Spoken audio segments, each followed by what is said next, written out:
want answers? I think I'm entitled. You want answers? I want the truth! You can't handle the truth. I think you can, folks. Welcome back to the Prepared Mind channel. It is 0:30. We're blasting out of the bunker. Another day. Folks, I do this every single day. What? What do I do? Well, actually, I do every single day come to the microphone, well, except for Saturday and the occasional odd holiday, but I wake up thinking and looking around at everything that's going on. And I wonder, why doesn't everyone else see this? Why don't they get it? Why can't they do what I do? Well, it's difficult. It takes time. Right? And there has to be people. I am not the source of information. I'm a gatherer of it. I hunt it down. So you could say I'm a hunter-gatherer. But here we are. This is what is happening. Why isn't this more important? We often struggle with this. Information, facts, data, it's all very critical to try and understand what is going on in the world. And are we going in the right direction or the wrong direction? Well, I think we're going in the wrong direction. It's shocking. It's still shocking that nobody seems to care.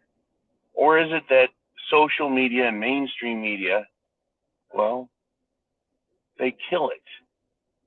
They kill any momentum and any thought. So let's do this. Let's look at a couple of news headlines that have occurred just since you and I talked last night.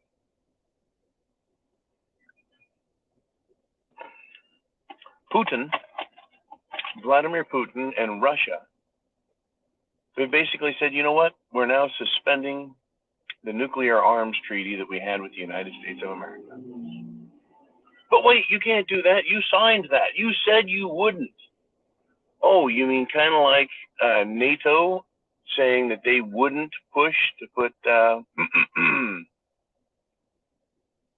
bases in Ukraine? That one, that kind of thing where you just decide you're not going to follow a treaty anymore? What does it mean when a country signs a treaty and then refuses to live by it, live up to it? Well, it's kind of a credibility buster, isn't it? So is it that Putin is destroying his own credibility by not living up to the agreement he said he would? Or is it that he said, you know what, I've had enough of your shit. You guys are breaking the treaties. You're continuing to push and push and push some more for World War III. You know, I do hold both sides accountable. I do.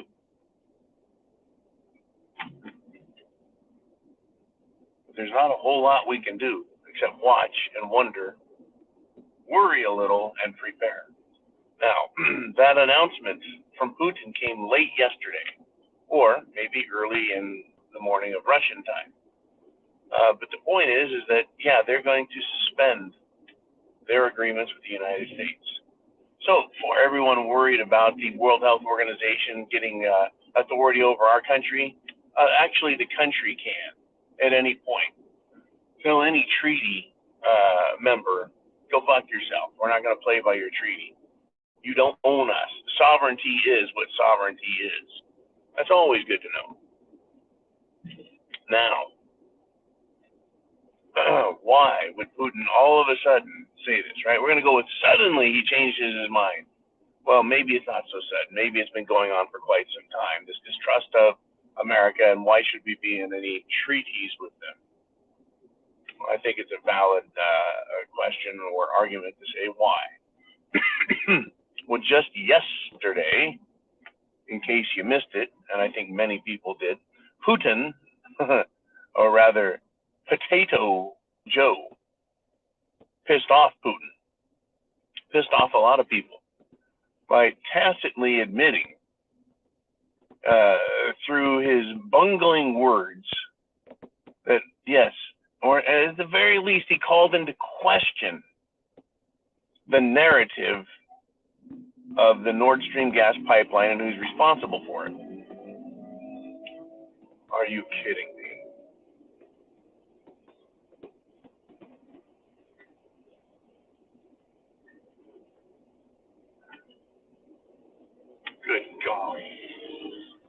that was interesting. Okay. So Joe Biden, in his speech, decided he was going to let the cat out of the bag and start talking about the Nord Stream pipeline and the United States and its actions there.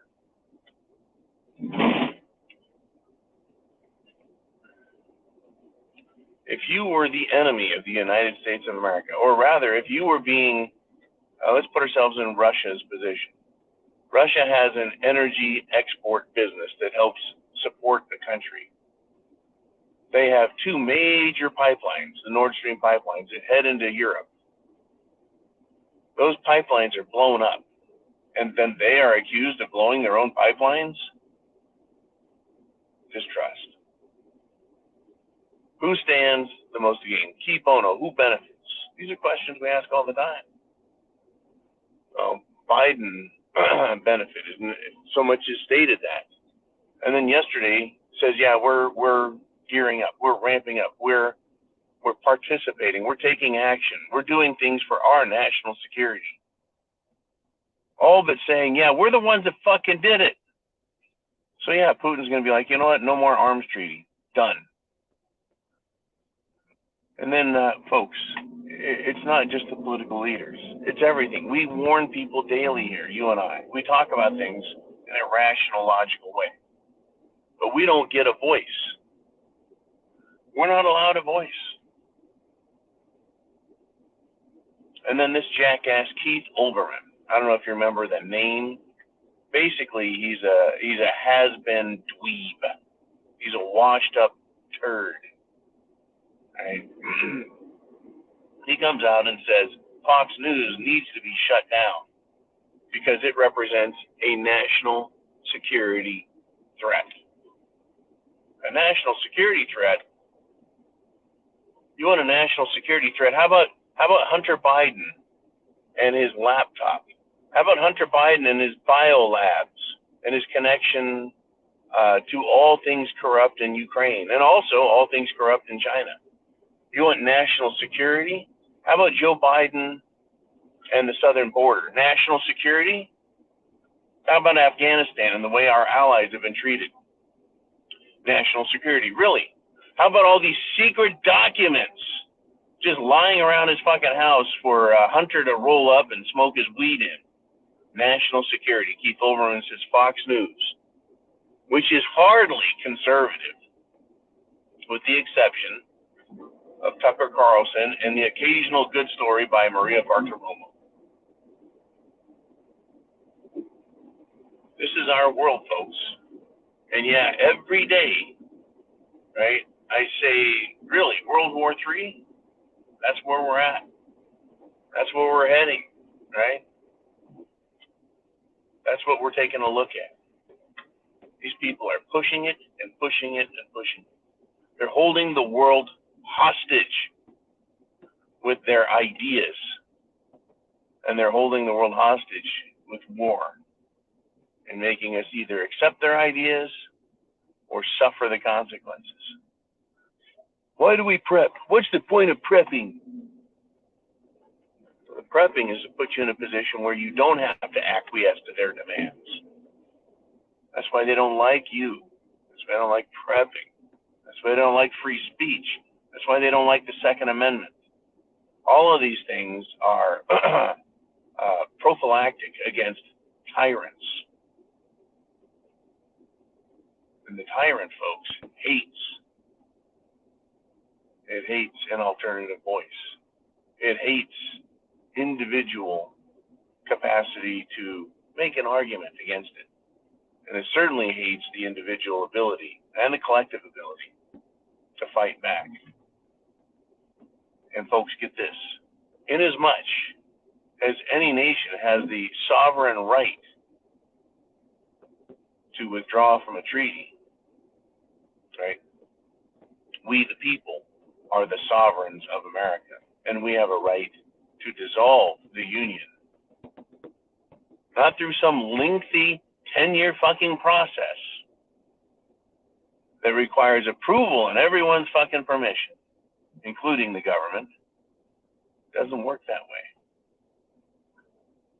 As quickly as the U.S. can violate a treaty, as quickly as Putin can back out of a treaty, is the same speed at which we, the people, can decide we're done with our treaty, our agreement with an entity that we created. Remember that. All the U.S. government in D.C.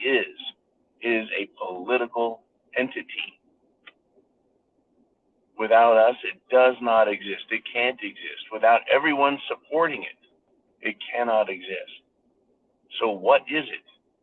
It has no life of its own. It is a political entity that exists by political will. They keep forgetting that. They think it's going to live like some sort of God that breathes. I suggest we all get prepared. No, you guys are nuts. There's no reason for that. Everything's just fine. Right. And if that's the case, then what's all the hubbub about? Why all the fighting? Well, all the hubbub, all the fighting is because we have corruption, tyranny, and evil in our world. The best defense is to be prepared. Chance favors the prepared mind. Godspeed, Semper Fi.